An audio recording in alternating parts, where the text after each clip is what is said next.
Hello বন্ধুরা, welcome to only sports view. তো এই ভিডিওতে আমরা আলোচনা করব ক্রিকেট আপডেটস নিয়ে। তো ক্রিকেট আপডেটস আইপিএল নিয়ে আলোচনা করব। তো আইপিএল রিটেনশন নিয়ে আপডেট রয়েছে, যেরকম মুম্বাই ইন্ডিয়ান্স বেশ কিছু ট্রেড করছে, তো সেগুলো জানাবো।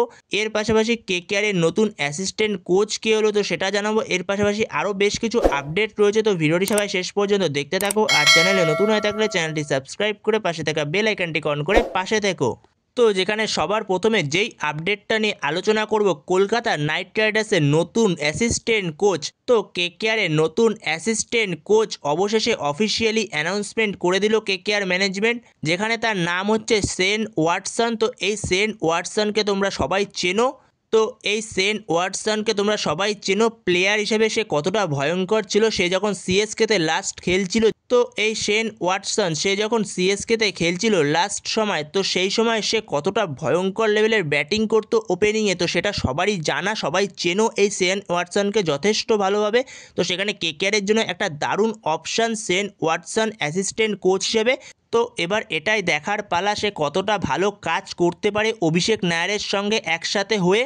তো অভিষেক নায়ার আর শেন ওয়াটসন মিলে কতটা ভালো কাজ করতে পারে। এর পাশাপাশি ব্রাভো তো রয়েছেই, তো সেখানে শেন ওয়াটসন সত্যি একটা ভালো অপশান অ্যাসিস্ট্যান্ট কোচ হিসেবে কেকেআরের। তো এরপরে যদি আমরা ট্রেড নিয়ে কথা বলি, তো সেখানে মুম্বাই ইন্ডিয়ান্স অলরেডি দুটো ট্রেড কনফার্ম করে ফেলেছে, অফিসিয়াল অ্যানাউন্সমেন্টও চলে এসছে। তো যেখানে ফার্স্ট ট্রেডটা হলো মুম্বাই ইন্ডিয়ান্সের শার্দুল ঠাকুর। তো শার্দুল ঠাকুরকে তারা লখনৌ সুপার জায়ান্ট থেকে অফিসিয়ালি ট্রেড করে নিয়ে নিয়েছে 2 কোটিতে। তো যেখানে শার্দুল ঠাকুর দারুণ একটা অপশান মুম্বাই ইন্ডিয়ান্সের জন্য, যেখানে মুম্বাই ইন্ডিয়ান্সের এই মরশুমে খুব একটা চেঞ্জ করার মতো কিছু নেই টিমে। মুম্বাই ইন্ডিয়ান্স খুব একটা টাকা নিয়েও যাবে না আইপিএল অকশানে, কিছু ট্রেড হয়তো তারা করছে, তো সেই কারণেই আর কিছু টাকা নিয়ে তারা অকশানে যাবে। আর হয়তো অল্প কিছু টাকা নিয়ে মুম্বাই ইন্ডিয়ান্স অকশানে যাবে, তো সেখান থেকে তাদের কিছু ব্যাকআপ প্লেয়ার কিনবে। তো এটাই হয়তো মুম্বাই ইন্ডিয়ান্সের এই বছরের স্ট্র্যাটেজি হতে চলেছে, কারণ মুম্বাই ইন্ডিয়ান্স টিমটার মধ্যে খুব একটা চেঞ্জ করার মতো সেরকম কিছু নেই এই মরশুমে। এছাড়া আরও একটা ট্রেড কনফার্ম করে ফেলেছে মুম্বাই ইন্ডিয়ান্স, যেটা হলো সারফান রাদারফোর্ড। তো রাদারফোর্ডকেও কনফার্ম করে ফেলেছে গুজরাট টাইটান্স থেকে 2,60,00,000 টাকায়। তো সেখানে রাদারফোর্ড সেও মুম্বাই ইন্ডিয়ান্সের প্লেয়ার হয়ে গেল। তো রাদারফোর্ড যথেষ্ট একটা ভালো অপশান হবে মুম্বাই ইন্ডিয়ান্সের জন্য, কারণ রাদারফোর্ডকে ইজিলি ফিনিশার হিসেবে ইউজ করতে পারবে 6 বা 7-এ। তো দারুণ একটা অপশান হবে মুম্বাই ইন্ডিয়ান্সের জন্য রাদারফোর্ড, কারণ অল্প কিছু বল পেলে সে বড় বড় হিট মারতে পারে। তো সেখানে দারুণ অপশান রাদারফোর্ড মুম্বাই ইন্ডিয়ান্সের জন্য। এর পাশাপাশি মুম্বাই ইন্ডিয়ান্স আরও একটা ট্রেড করতে চাইছে, সেটা হলো কলকাতা নাইট রাইডার্সের সঙ্গে। তো কলকাতা নাইট রাইডার্স থেকে মুম্বাই ইন্ডিয়ান্স মায়াঙ্ক মার্কান্ডেকে চাচ্ছে। তো সেখানে হয়তো এই ট্রেডটাও পসিবল হয়ে যাবে, কনফার্ম হয়ে যাবে এই মায়াঙ্ক মার্কান্ডের ট্রেডটা।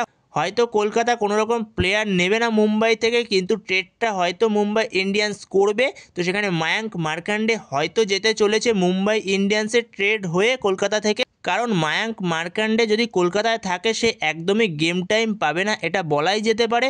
কারণ কেকেআরের কাছে সুনীল নারিন আর বরুণ চক্রবর্তী রয়েছে, তো সেখানে গেম টাইম পাওয়ার পসিবল নয়। এছাড়াও অনুকূল রয় রয়েছে, যে কিনা একজন স্পিন অলরাউন্ডার। তো সেখানে অনুকূল রয়কে চান্স দেয়, তো সেখানে মায়াঙ্ক মার্কান্ডের চান্স পাওয়াটা চাপের।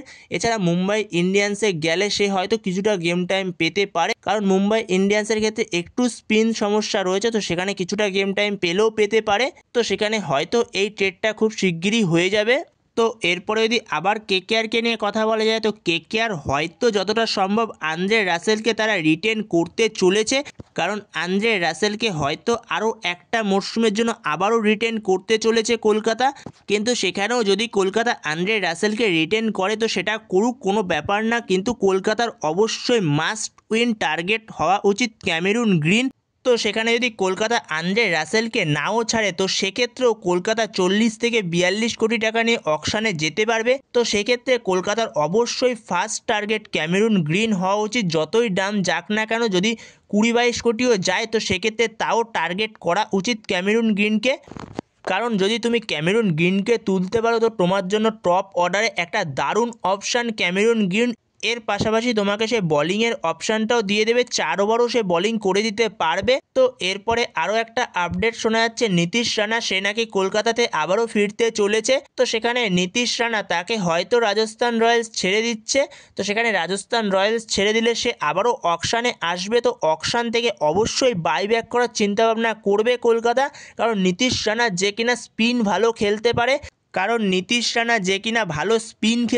মিডিল অর্ডারে। তো সেক্ষেত্রে নীতিশ রানাকে আবারও বাইব্যাক করার চিন্তাভাবনা কলকাতা করবে অকশান থেকে, যদি অকশানে তাকে অ্যাভেলেবেল পায়। এছাড়া কলকাতা কাকে কাকে রিলিজ করবে এই মরশুমে, তো সেটা যদি তোমরা জানতে চাও তো সেক্ষেত্রে ওপরে আই বাটনে আমি ভিডিওটা দিয়ে দিচ্ছি। তো সেখান থেকে তোমরা অবশ্যই দেখে নিও সেই ভিডিওটা। তো সেখানে সমস্ত ডিটেলস বলা রয়েছে যে কাকে কাকে রিলিজ করতে পারে কলকাতা এই মরশুমে। তো বন্ধুরা এই ভিডিওতে এই পর্যন্তই। তো এই ভিডিওতে এই আপডেটগুলো নিয়ে আলোচনা করার ছিল। তো ভিডিওটি ভালো লেগে থাকলে অবশ্যই লাইক শেয়ার সাবস্ক্রাইব করতে ভুলো না। তো নেক্সট ভিডিওতে দেখা হচ্ছে, ততক্ষণের জন্য বাই বাই।